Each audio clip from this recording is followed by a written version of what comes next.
Baş Prokurorluq, Daxili İşlər Nazirliyi və Dövlət Təhlükəsizliyi Xidməti Gəncədə 18 yaşlı Eygün İbrahimovun ölümü ilə bağlı birgə məlumat yayıb. Rəsmi qurumlar, media, sosial şəbəkə istifadəçilərinə, ictimai fəallara müraciətlə ünvanlayıb.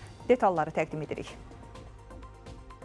Mayın 13-də 18 yaşlı Eygün İbrahimovun Gəncə şəhərində xəstəxanada vəfat etməsi faktı üzrə Gəncə şəhər prokurorluğunda cinayət işi başlanılaraq intensiv istintaq tədbirləri aparılır. İstintaqın hazırki mərhələsində əldə edilən sübutlarla müəyyən edilib ki, Eygün İbrahimova hər hansı kənar şəxs və ya şəxslərin xəsarət yetirmədiyi, ona qarşı heç bir zoraki hərəkətlərə yol verilmədiyi müəyyən edilib. O, hündürlükdən yıxılaraq aldığı xəsarətlər nəticəsində ölüb. Həmçinin müəyyən edilib ki, Eygün İbrahimov mayın 12-sində saat 16 radələrində hazırlıq kursundan çıxdıqdan sonra mobil telefonunu sataraq ayrı-ayrı şəxslərə olan pul borcunu qaytarıb. Bundan sonra Eygün Gəncədə Naxış çay evində tanışları ilə spirtli içki qəbul edib. Saat 19:40-da onlarla birgə oranı tərk eləyərək Abbas Səhət adına bir saylı şəhər xəstəxanasının qarşısında onlardan ayrılıb. Bu zaman onun üzərində heç bir xəsarət izi olmayıb. Daha sonra Eygün saat 20:17-də marketdən 2 qutu siqaret alaraq tək halda Xələfov 115 ünvanında yerləşən Texnologiya Universitetinin istifadəsiz yataqxanasına gedib. Orada 5-ci mərtəbədəki məhəccərsiz eyvanda siqaret çəkərkən eyvandan torpaqla örtülmüş sərt səthi olan həyətə yıxılaraq çoxsaylı xəsarətlər alıb. Saat 22:52-də gözətçi tərəfindən yaralı halda tapılaraq xəstəxanaya aparılıb və 13 mayda aldığı xəsarətlərdən vəfat edib. Bir daha xatırladılır ki, istintaq aparılan dövrdə cinayət işləri üzrə məlumatların yayılması yalnız rəsmi dövlət qurumlarının təsdiqlədiyi informasiyalar əsasında həyata keçirilməli. Xüsusilə cəmiyyətin həssaslıqla yanaşdığı məsələlərdə məsuliyyətli və qanuna uyğun davranılmalıdır. Mediadan, sosial şəbəkə istifadəçilərindən və ictimai fəallardan bu məsələdə yüksək həssaslıq göstərmələri, istintaqın gedişinə mane ola biləcək və cəmiyyətdə çaşqınlıq yarada biləcək informasiyaları yaymamaları xahiş olunur.